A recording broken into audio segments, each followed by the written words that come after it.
before Salt. Well, before dating. You know what? Yeah. They were spending time together and didn't know what to call it. There was the wheel, and Yeah. then there was the wall. Okay. And the wheel worked, and I'm saying the wall worked. Okay. And then, but anyways, Bizarre. It's gotten very weird, folks. If you're alive, He's wearing a right MAGA now, hat. it's I don't know weird. if that has anything to do one with of it. the I'm things sure it I've doesn't. always said is I think it would be extremely hard for people to date living in LA because Okay. I always feel like no one lives where they work. Everybody's Right. commuting. So how do you even meet somebody? So let me jump in because I've had a few friends who have used JDate, OkCupid, Tinder, Hinge. Hinge is basically one where it scours through your Facebook contacts and sees who's single, who's listed as single, and puts those people together when they have Invasive. mutual friends. And I knew this one guy who would just every weekend, a majority of his time was spent like a second job going through and trying to match with people and trying to meet up with them and finding them and using it specifically just for having superfluous one-night stands. Sure. And moving through it. And It's kind of what Tinder was originally known for. Exactly. Was hookups. and even like things like, Match.com or JDate, they're all, they work because they're successful. To some degree, Sure. they happen, and it's just a different way. I mean, as we talked about a matchmaker was just a non-technological version. There's always been people trying to set people up. Right. And so I think that somebody just found a way to use technology to do that. And people are driven to partner, Yeah. it seems. I was thinking in a about lot of that, cases. not John. like the development of these type of website or apps. Do you guys remember? God, maybe a decade ago, where there was this thing. I don't think it was on Facebook. I think it was just like a website, and it was like rate my face or Hot or not. Sure, everything. hot or not. Mhm. And I think somebody just said, "Wow, look how many millions of people are hitting this website just to rate people." Yeah, I was on Why that wouldn't site. they want to connect with them? The I ones was that they're, not. and some genius out there said, if I just put this into an app, I can make millions. Right. Which is what Facebook was sort of I was going going to say, I know the name of that genius. That was the arc of Facebook. Don't know if he's a genius. Turns out, huge dick. But that is how Facebook. Hell, it's why I would it's say called, Zuckerberg's a genius. I'd give him You think genius so? classification. Genius? Yeah. I have no idea. But I yeah- mean, it also could be right place, right time. I'm not sure if he's a genius. Also helpful. Hard to know. Being at Harvard is usually helpful.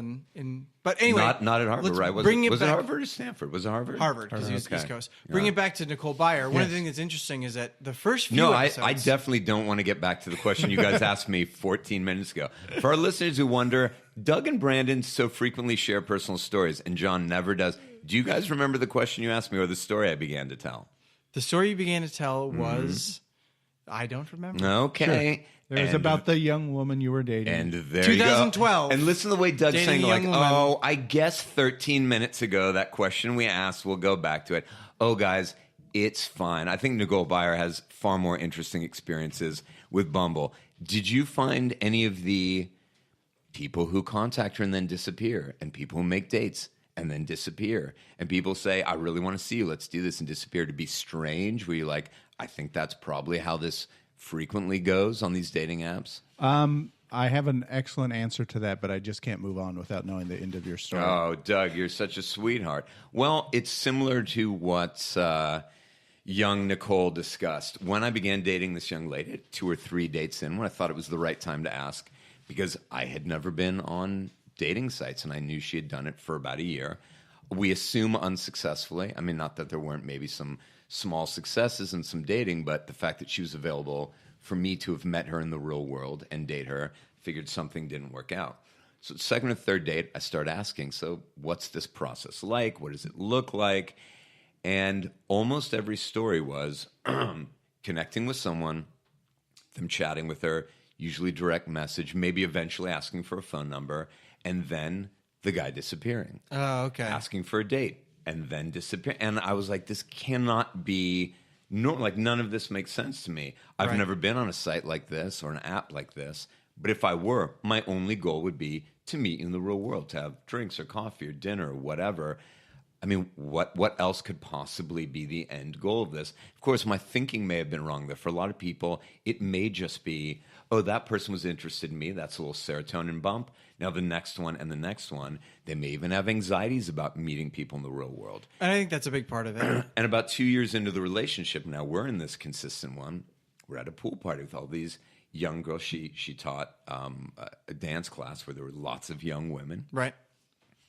They kind of collected around us. One started telling their app stories, and then the next and the next. And to me, they were insane. It was an hour and a half of my mouth open, but they weren't like, and then I met this guy and he showed up in a furry suit. It was all about guys just ghosting women, like putting in seemingly a fair amount of effort to then do nothing. See, I think it's the opposite. I think it's almost no effort, because the friend that I was talking about, he would fish, where he'd go, he just, any human being that came across that he found even marginally attractive, he'd engage with them, and it's so simple to send a few text messages.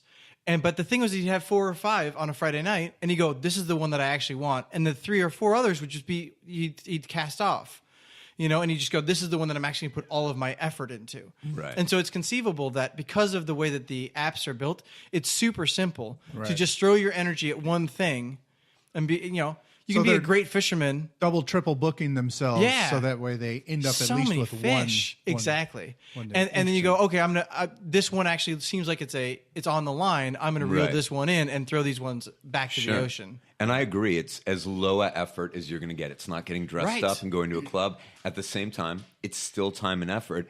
And we'd think the impetus behind that effort is one of the most meaningful and powerful human drives, which Right. is to meet another human being, to make a romantic connection, maybe just on a very simple level, to have sex. And to think that's available, that they've got women going, yeah, I will meet you. Right. And yes, I am ready to see you tonight. And yep, I'm here for you to pick me up. Or what day would you like to go out? Or what night? And then these guys disappear. It's very strange. But it may be because they are choosing some, in their mind, better option. Right. That there were 4 women who said yes. Which is dating. Yeah. There's a lot of element of dating is, and There I is, think that's but you something that usually Nicole talks meet about the as well. human first, right? You go, either we talked on the phone and there was no connection, or we had coffee and there was no connection. I feel like, because a lot of times, unlike Nicole, people I think go, "Oh, if we don't have witty banter right at the start, why bother?" Right. And so if it's just sort of like, "Hey, what are you doing?" "Oh, nothing. You want to go out?" If people go, "No, I don't want that. I want witty banter. I want to feel like there is some sort of connection before I even make the time to see this person." Sure. I mean, I think we can say, hey, there's always been matchmakers, but it's also a question of scale.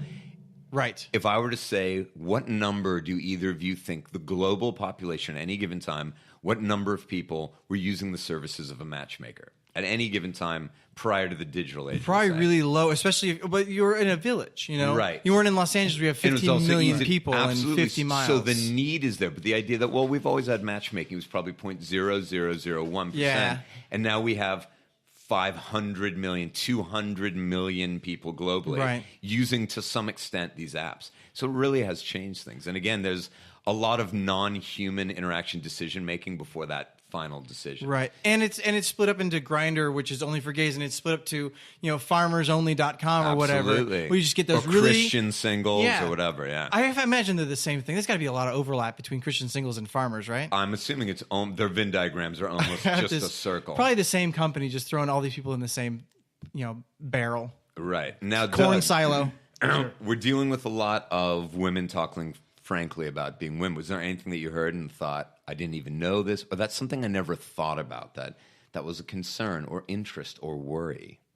No, I mean, I have, like I said, I've heard other women talk, about sexual needs, and I'm old enough to know that women have sexual needs. Sure. No, I didn't mean the general idea that a woman might be a sexual creature. I hope but, you know that, Doug. I'm glad I'm that just you saying, do I know mean, that. what Nicole else- Byer I don't is know the what- kind of woman who could I thought- throw out something so strange or different, or quite literally talk Well, about she something. did get pretty frank about yeah. certain acts that she wanted. She's aggressively True. sexual. and I'd again, say. she does that on other people's podcasts 100%. as well. By the way, it doesn't fit here, but I got to say, I do Yeah. love that her email address is bacon can say. Yeah.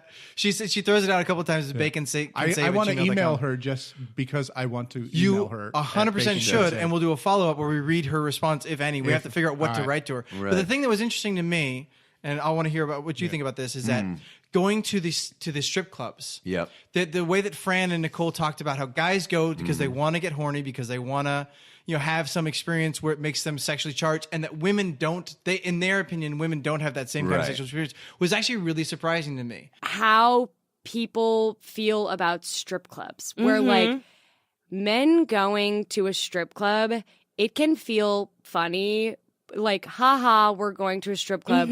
We're also getting rock hard and fucking jerking off to what we saw at the strip club, whether there or when they get home. And for girls, it's like, I'm going to a strip club because it's straight up funny. Like, I went to see the Magic Mike show in Las Vegas. How amazing was it? Amazing. Oh, it was also funny. Amazing. But did I feel horny? I gotta say, no. It was hot dudes and it was incredible. But did I feel horny? No. That's interesting. I never thought of that because I've now been to 4 male reviews and not once afterwards was I like, ooh, gotta rub one out. I would assume that women were having some sort of a similar thing where they're going to a Magic Mike show or like a Thunder Down Under because they want to get sexually charged. And they're saying that, no, that wasn't the case for them. Right. That she was saying, I thought, I understand this is hard. I'm impressed by the athleticism. Yeah. But no sexual interest. Okay, so it starts with that first idea, though. Men go to do this, and this is what happens to them. And women go, but surprisingly, according to these 2 women, they don't get this response. So question to either of you. And I think in both cases, it's very little time spent, but I could be wrong. I'll ask to each of you. We'll start with you, Doug. How much time have you spent in strip clubs? Is it something when you were single, you used to do a lot, that you've done more married? Is it something you ever do? It's not something that I do. I think in my life, I have been in 1. Okay. I maybe 2, but I honestly think it's 1, and it was pretty brief. It wasn't my thing. Yep. Okay, so exceptionally small experience for you. And Doug and I are on the same page. I've gone to maybe 1 strip club, but I think I was probably 18, 19, or 20. And then I went again when I was a little older to a place called Jumbo's Clown Room, which is not a nude place. No. It's a pole dancing place where all the women are wearing. It's a bikini bar, but they're all doing really extravagant pole tricks. Yeah. It's basically really kind athletic. Of Again, it's gymnastic, that same kind of thing where you're like, "That's amazing." And that I went there over a decade ago, but it was really impressive. It was impressive to see these women do these things, but it was not something I ever was like, "Oh, I need to seek this out again." Right. Yeah, I think mine was like somebody's birthday party or one of those where it was like a group activity, and it was like John. Well, it kind of proves exactly the same. I've been in an actual strip club twice in my life, both unbelievably brief. Other people going, no, dude, we're leaving this party. Yeah, I had a bunch of friends drag me to one. Right. I had 0. I mean, one, I was surprised actually, a little local dive bar, how pretty the women were. Great figures, really pretty.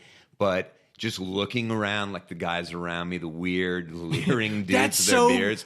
It was so gross to me. So all 3 of us, I mean, based on the very small number that each of you have gone, I don't think any of the 3 of us found it arousing in any way. It's really sad. So that was kind of they need to listen to this podcast. And go, you're never going to believe it. I just listened to this fantastic podcast. By the way, rate and review on iTunes, 5 stars. 5 stars, baby. Really helps people find the podcast. Where these 3 guys were all saying, and they're all different stages of life. One's recently married with kids, not married, that none of them actually enjoy strip clubs. Yeah, and it's just because I have too much awareness of what's happening. Right. And I think that if I could abandon that, like, Nicole talks about taking cocaine. You mean cocaine. like the transactional element of it all? Right. Yeah. And just like these are real people who are doing this thing, which, maybe is empowering to them and maybe they love it and all that good stuff. It just, I can't get it out of my head that I'm like watching this person do this thing for my enjoyment and I can't enjoy that. Right. It's just weird. And I love that Nicole loves it because as from other episodes, she goes to strip clubs with some regularity. I hear it all the time. Women talking about going to like female strip clubs. Right. And I think there's that notion of, there's this woman doing this thing that I in my own life wouldn't be comfortable doing. Sure. Again, Maria said, I don't want to talk this openly about my intimate life, but I enjoy being a bystander as Nicole does. Sure. And so someone like Nicole, even though she's very verbal, very communicative about it, I think would probably not be likely to get up on stage and strip. I don't know. I bet Nicole might. Do you also not think that she's there going like, hey, you can't go home with her, but you can go home with me? Absolutely. Are you kidding, Nicole? Who's like, 100%. Whenever I went to that club in New York, I'd hook up every single time. Yeah. Okay, so I want to talk about that for a minute. Nicole, yes. Nicole said that she has been taking pole dancing lessons, and I don't know if she's continued that. Yeah, that's right. She did mention that. Maria, did Nicole continue to do pole dancing lessons? I believe so, yeah. So she's continued to do pole dancing lessons, according to Maria, who is now the expert. Right. Yes. And we've given you a little look behind the curtain here. Yes, folks, we didn't actually kick Marie out. We just made her